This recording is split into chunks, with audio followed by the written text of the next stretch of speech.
बिस्मिल्लाहिर्रहमानिर्रहीम अस्सलाम वालेकुम। टॉप 5 प्रॉफिटेबल बिज़नेस जो आज आपके साथ शेयर करूंगा, इनको अगर आप फॉलो कर लेते हैं, इनको समझ लेते हैं तो डेफिनेट ये बहुत बड़े प्रॉफिटेबल बिज़नेस हैं और दुनिया में कहीं भी चले जाएं ये ऐसे प्रॉफिटेबल बिज़नेस हैं कि इनमें लॉस के बहुत कम चांसेस है और मैक्सिमम प्रॉफिट है। 98% प्रॉफिट मार्जिन है और ये दुनिया के हर कोने में आप स्टार्ट कर सकते हैं। बहुत ही पावरफुल बिजनेस आज आपके साथ शेयर करूंगा। जब भी आपने बिजनेस स्टार्ट करना है तो आपने सबसे पहले उस बिजनेस की कैटेगरी को समझना है कि हमने कौन सा बिजनेस करना है। मैं आपके पास टॉप 5 जो दुनिया में कहीं भी चले जाएं सबसे ज़्यादा पॉपुलर काउंट किए जाते हैं वो टॉप 5 बिजनेस आपके साथ शेयर करूंगा। नंबर 1 पे फूड का, खाने का कारोबार अगर आप स्टार्ट करते हैं, आपने उस कैटेगरी को देखना है कि आपने फूड का काम शुरू करना है, खाने का काम शुरू करना है। तो क्योंकि हर इंसान की बेसिक नीड यही होती है कि आपको कहीं ना कहीं स्टॉल पे चले जाएं, आपको खाने का जो ऐसे मॉडल आपको मिलेंगे जहाँ पे बहुत ज़्यादा रश आपको नज़र आएगा और फूड का कारोबार जो है वो बहुत ज़्यादा प्रॉफिटेबल है। आपने फूड का कारोबार जब शुरू करना है तो आपने उसकी कैटेगरी देखनी है कि आपने क्या फास्ट फूड का कारोबार शुरू करना है, ये भी फूड में आता है। फिर बारबेक्यू का आपने शुरू करना है, आपने राइस का करना है, आपने पाकिस्तानी जो फूड हैं उनका करना है। किस कैटेगरी को चूज़ करना है, क्योंकि फूड की मुख्तलिफ कैटेगरी है कि आप कौन सी कैटेगरी को चूज़ करेंगे जो आपके लिए रीज़नेबल हो, आपका बजट इजाज़त देता हो, उसके मुताबिक आप कर सकें। तो फूड का सबसे पहले तो फूड का बिज़नेस बहुत पावरफुल और बहुत स्ट्रॉन्ग है, आप ये कारोबार शुरू कर सकते हैं। नंबर 2 पे क्लॉथ का, कपड़े का कारोबार अगर इसको समझ के किया जाए तो ये बहुत बड़ा प्रॉफिट देता है। इसी तरह इसमें भी कैटेगरी है कि अगर क्लॉथ का, कपड़े का आपने बिज़नेस स्टार्ट करना है तो आप ये नहीं देखते कि किस कैटेगरी को चूज़ करें। तो क्लॉथ का कारोबार शुरू करने से पहले आपने देखना है कि जिस एक्सेस में मैंने अपनी बिल्डिंग, अपनी शॉप लेनी है वहाँ पे जेंट्स की ज़्यादा वैरायटी रखूँ या फीमेल की वैरायटी ज़्यादा रखूँ, क्लॉथ की किन की कैटेगरी ज़्यादा चलेगी, या फिर बेबी की वैरायटी ज़्यादा रखूँ, सिर्फ बेबी के कपड़े जो हैं या गारमेंट्स का है, ये कैटेगरी है क्लॉथ की। आपने इन कैटेगरीज को जब चूज़ करेंगे कि ये कैटेगरी मेरे लिए बेस्ट है इस शॉप्स के मुताबिक, इस मार्केट प्लेस के मुताबिक, तो उस कैटेगरी को चूज़ करेंगे तो डेफिनेट ये भी एक पावरफुल प्रॉफिटेबल बिजनेस है।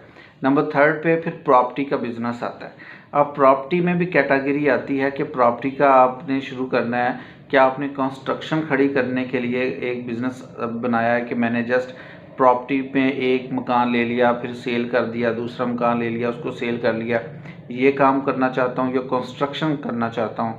क्या आपने एक इन्वेस्टर लिया, प्रॉपर एक बिल्डिंग तैयार करके उनको घर की चाबी जस्ट देनी है, आपको उसमें से हो सकता है 5 लाख दे दें, 6 लाख दे दें, कंस्ट्रक्शन का कारोबार शुरू करना है। आपने कौन सा प्रॉपर्टी के बिज़नेस को लेकर चलना है। प्रॉपर्टी का बिज़नेस ऐसा बिज़नेस है, इसमें सबसे ज़्यादा प्रॉफिट आता है। फिर नंबर 4 पे आ जाता है कि एजुकेशन फील्ड। कोई भी पर्सन है, उसने अपने बच्चों को पढ़ाना है और अच्छे से अच्छे स्कूल में पढ़ाना है। उसके लिए चाहे उसकी सैलरी जितनी मर्ज़ी है, हर एक पर्सन की ख्वाहिश होती है कि मेरा बच्चा अच्छे से अच्छे एजुकेशन अदारे में पढ़े।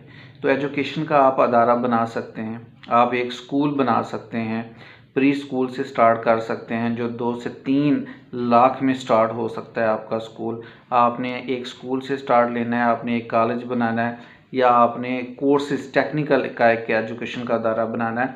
ये भी, इसकी भी कैटेगरी है कि अगर एजुकेशन की फील्ड में आते हैं, ये भी प्रॉफिटेबल बिजनेस है, लेकिन आपने देखना है कि कौन सा एजुकेशन का अदारा मैं रन कर सकता हूँ, इसमें मेरा कितना एक्सपीरियंस है, ये चीज़ें आ जाती हैं। फिर नंबर 5 पे मेडिकल का शोबा आ जाता है, क्योंकि जब तक इंसान है तो मुख्तलिफ मेडिसन की ज़रूरत पड़ती है, मेडिसन का भी काम शुरू कर सकते हैं। ये एक बहुत पावरफुल बिज़नेस आपके साथ शेयर किए हैं, क्योंकि ये जो बिज़नेसेस हैं इनकी बहुत ज़्यादा मार्केट में डिमांड है।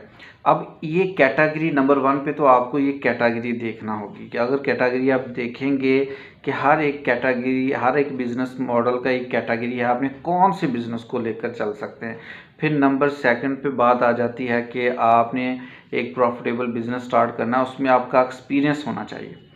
आपको मैंने फूड का बताया, क्लॉथ का बताया, कपड़े का, फिर प्रॉपर्टी का, फिर एजुकेशन का, मेडिकल का। आपने इसमें देखना है कि मेरा एक्सपीरियंस किस में है, किस फील्ड में मेरा ज़्यादा एक्सपीरियंस है। जिसमें आपका एक्सपीरियंस होगा डेफिनेट वही आपको ज़्यादा प्रॉफिट दे सकता है। अगर आपका एक्सपीरियंस नहीं है तो आपने उस पर 6 माह, साल, जितना टाइम आप दे सकते हैं।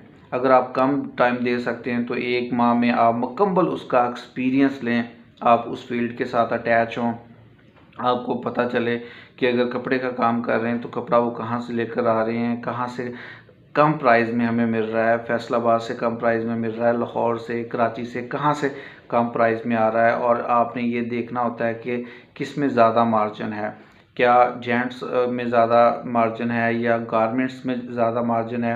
ये एक आपको एक्सपीरियंस लेना पड़ेगा। अगर आपके पास एक्सपीरियंस है ऑलरेडी तो ये बहुत अच्छी बात है। अगर नहीं एक्सपीरियंस तो सेकंड पे आपने कोशिश करनी है कि आपके पास एक अच्छा नॉलेज आना चाहिए। वो 2 माह में आपको आ जाए, 3 माह में आ जाए।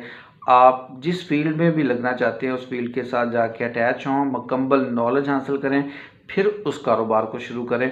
वरना ये होगा कि आपका एक्सपीरियंस अगर नहीं है, नॉलेज नहीं है, आप 6 माह करेंगे, साल करेंगे, उसके बाद फिर एक दूसरा बिज़नेस को स्टार्ट करेंगे और इसी तरह जब दूसरा स्टार्ट करेंगे फिर आप तीसरा स्टार्ट कर लेंगे, तो एक मुकम्मल बिज़नेस मॉडल और मुकम्मल बिज़नेस नहीं आप बना सकते जब तक आपके पास एक एक्सपीरियंस ना हो।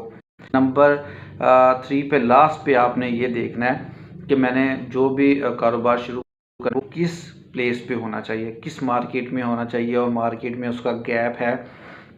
अगर मैं बिज़नेस को स्टार्ट करना चाहता हूँ तो उसमें लॉस तो नहीं होगा, क्या वहाँ पे गैप है। वहाँ पे अगर मैं एक एजुकेशन का अदारा बनाना चाहता हूँ, स्कूल बनाना चाहता हूँ, तो उस लोकेशन पे ऑलरेडी कितने स्कूल बने हुए हैं और मेरे स्कूल का क्या मॉडल होगा, क्या डिफरेंट मैं आपको उनको एजुकेशन प्रोवाइड करूँगा जिससे सक्सेसफुल एक स्कूल बन सके।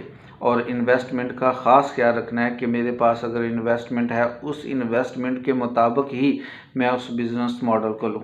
अगर एक स्कूल बनाने की इन्वेस्टमेंट है तो मैं एक स्कूल बना सकूं, अगर एक कॉलेज बनाने की इन्वेस्टमेंट है तो मैं एक कॉलेज बना लूँ। और कितनी इन्वेस्टमेंट है, 5 लाख है, 3 लाख है, जितनी इन्वेस्टमेंट है उसके मुताबिक आपने उसी बिज़नेस मॉडल को समझना है, उसके मुताबिक ही उसका एक्सपीरियंस लेना है, उस पर वर्किंग करनी है, मुकम्मल नॉलेज हासिल करना है। तो डेफिनेट ये तमाम चीज़ों को मद्देनज़र रखते हुए जब आप बिज़नेस स्टार्ट करेंगे तो इंशाल्लाह सक्सेसफुल होगा और एक प्रॉफिटेबल बिज़नेस बनेगा। तो ये एक बिज़नेस मॉडल जो आपके साथ मैंने शेयर किया। उम्मीद करता हूँ कि ये वीडियो आपको पसंद आई होगी। मज़ीद कोई इन्फॉर्मेशन आप लेना चाहते हैं तो कमेंट कर सकते हैं, आपके कमेंट्स की फ़ौरी रिप्लाई किया जाएगा। वीडियो देखने का शुक्रिया। अल्लाह हाफ़िज़।